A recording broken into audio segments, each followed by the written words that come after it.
I'm leaving next week. This is my only chance. Nelson stepped up to her side, his jaw set. Don't listen to Iris. It's just weather. He pulled his phone and a small tripod. Everyone line up again. We'll set a timer. I stood at the absolute edge of the second row. While their attention was focused on the lens, I quietly pulled out a thick black face mask. If my face wasn't in the frame, perhaps the curse wouldn't recognize me. But before the timer went off, our homeroom teacher, Mrs. Gable, marched across the lawn in fury. Step away from that camera. The monitoring room saw you and called the office. The shoot is canceled. Go home.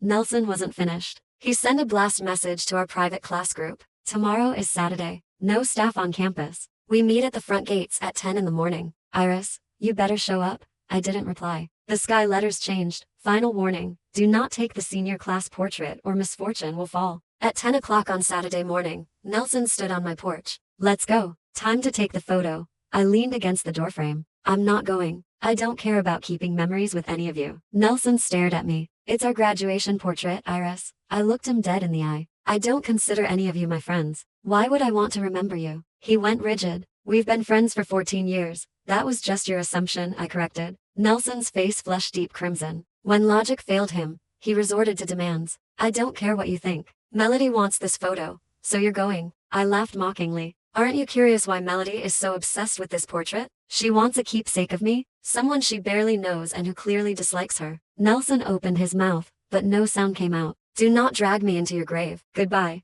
As I went to shut the door, his hand shot out. You're reborn too, aren't you? A bitter smile touched my lips. You know what you did to me in the last life, Nelson. Nelson's hand slowly slipped from the door. Half an hour later, I opened my social media feed. At the gates of the academy, 49 students were gathered in a perfect formation. Melody stood at the center, holding a laminated printout of my student ID photo up to the camera. Her caption read, Iris couldn't make it today, but we made sure she was there with us. Our family is complete. The comment section was filled with hearts and cheering emojis. My stomach dropped. A cold dread settled deep in my bones. Suddenly, a massive, earth-shaking thunderclap rattled my windows. I rushed to the window. Across the gray clouds, thick crimson liquid was beginning to ooze from the sky, falling in heavy drops that slowly formed words. I told you not to take the senior class portrait. But someone didn't listen. A severe pain struck my temples. My vision failed, dissolving into a sea of static. In the distance, a low, mechanical hum echoed in my ears. The anomaly had begun.